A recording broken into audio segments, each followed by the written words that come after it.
Sistem sirkulasi atau sistem peredaran darah merupakan suatu sistem organ yang berfungsi memindahkan zat dan nutrisi ke dan dari sel.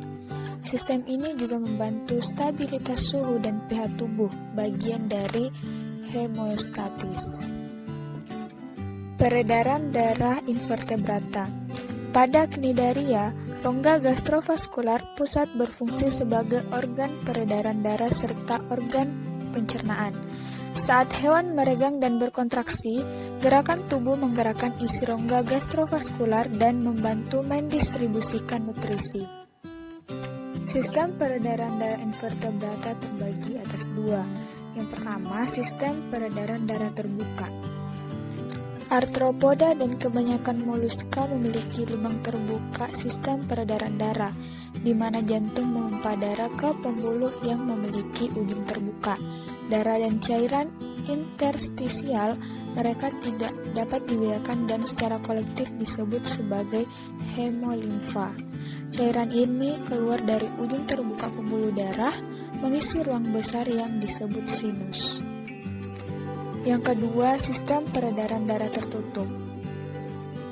Annelida, beberapa moluska, yaitu Cephalopoda dan Echinodermata memiliki sistem peredaran darah tertutup. Di dalamnya, darah mengalir melalui sirkuit pembuluh darah yang berkesinambungan.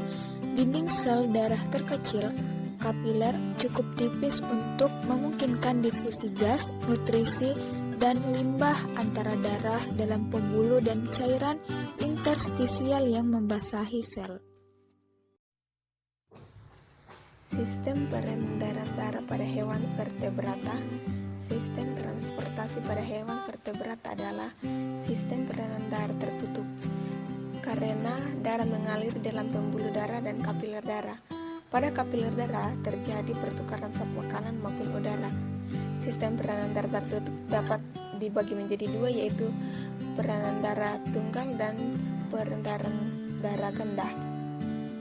Bagian A, peredaran darah pada ikan. Sistem transportasi ikan merupakan peredaran darah tunggal, karena hanya satu kali melalui jantung dan dalam satu peredaran darah lengkap. Jantung ikan tersusun atas sebuah sinus venosatrium vertikal dan sebuah konus arteriosus yang tersusun secara linear. Darah kotor yang terkumpul dari seluruh badan ikan masuk ke atrium yang berdinding tipis. Bagian B, peredaran darah pada amfibi. Peredaran darah pada amfibi, contohnya katak, ialah peredaran darah ganda karena darah melalui jantung sebanyak 2 kali, yaitu pada saat peredaran darah kecil dan peredaran darah besar. Peredaran darah kecil ialah peredaran darah dari jantung menuju paru-paru, kemudian menuju jantung kembali. Peredaran darah besar ialah peredaran darah dari jantung menuju ke seluruh tubuh, lalu kembali ke jantung. Bagian C, peredaran darah pada reptil. Contohnya kadal yang mempunyai suatu modifikasi jantung yang lebih maju daripada amfibi. Pada jantung kadal, septum atau sekat membagi ventrikel secara tidak sempurna. Bila ventrikel berkontraksi, lubang pada septum tertutup sehingga ventrikel terbagi menjadi 2 kamar yang benar-benar terpisah walaupun sesaat. Ini mencegah pencampuran darah yang kaya oksigen dan miskin oksigen. Bagian D, peredaran darah pada aves. Pada burung, septum jantung telah sempurna sehingga jantung burung 4 ruangan, yaitu 2 ruang atrium berdinding tipis dan 2 ruang ventrikel dengan dinding yang tebal, baik antara atrium kanan dan kiri maupun antara ventrikel kanan dan kiri telah benar-benar terpisah. Sistem peredaran darah atau sistem sirkulasi memiliki fungsi, yaitu menjamin keberlangsungan kebutuhan tubuh terhadap nutrien juga oksigen sebagai sarana pembuangan senyawa atau alat yang merupakan hasil sisa proses metabolisme sebagai pengatur suhu di dalam tubuh serta menstabilkan tekanan dari dalam. Sistem peredaran darah pada hewan memiliki bentuk yang variasi tergantung pada tingkat kesempurnaan tubuh hewan tersebut. Misalnya saja pada protozoa bersilia, ia mengadakan sirkulasi tubuhnya dengan menggunakan sebuah organel bernama choanosit. Sementara itu organisme bernama Monostrata ia melakukan sirkulasi dengan mengalirkan air menggunakan saluran yang khusus dan terdapat pada gastroculaire dengan silia. Bismillahirrahmanirrahim. Assalamualaikum warahmatullahi wabarakatuh. Di sini saya akan melanjutkan materi yang berjudul komponen darah, plasma dan eritrosit. Nah, tetapi izinkan saya terlebih dahulu memperkenalkan diri. Perkenalkan, saya atas nama Siti Zahratul Aini, NIM H03-20521. Baik, yang pertama itu ada plasma darah. Nah, plasma darah ini yaitu komponen darah cair disebut dengan plasma, yakni seperti campuran antara air, gula, lemak, protein, dan garam. Plasma ini adalah komponen darah yang berperan dalam mengangkut sel-sel darah ke seluruh tubuh dengan berbagai zat lain, misalnya seperti nutrisi, antibodi, zat protein pembeku, hormon, hasil limbah tubuh, serta protein yang membantu menjaga keseimbangan tubuh. Nah, yang kedua itu eritrosit atau biasa disebut dengan sel darah merah adalah sel yang melimpah dalam darah, sebab sel darah tersebut terhitung sehingga 40-45% dari volumenya. Nah, eritrosit ini juga berbentuk seperti donat tetapi tanpa lubang di tengahnya.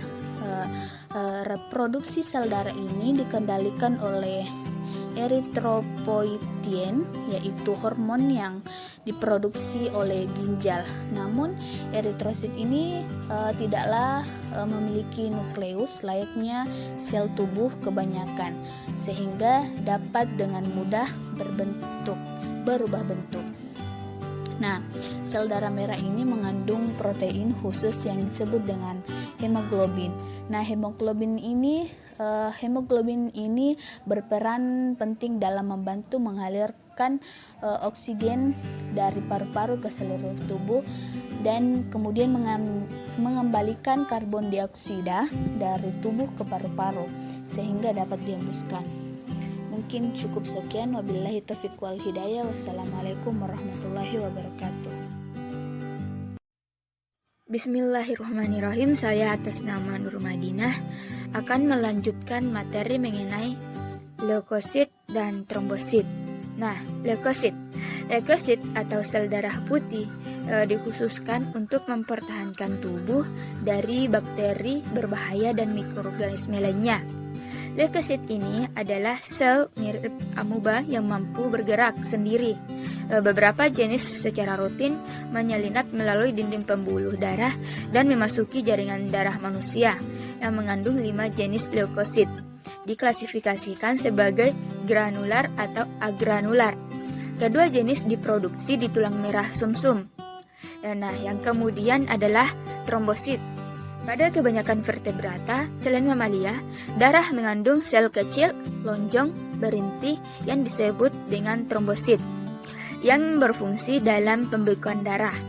Mamalia memiliki trombosit sitoplasma kecil yang berbentuk bulat atau cakram yang tidak memiliki inti. Sekitar 300.000 trombosit per liter hadir dalam darah manusia. Trombosit terjepit dari sel yang sangat besar di sumsum tulang.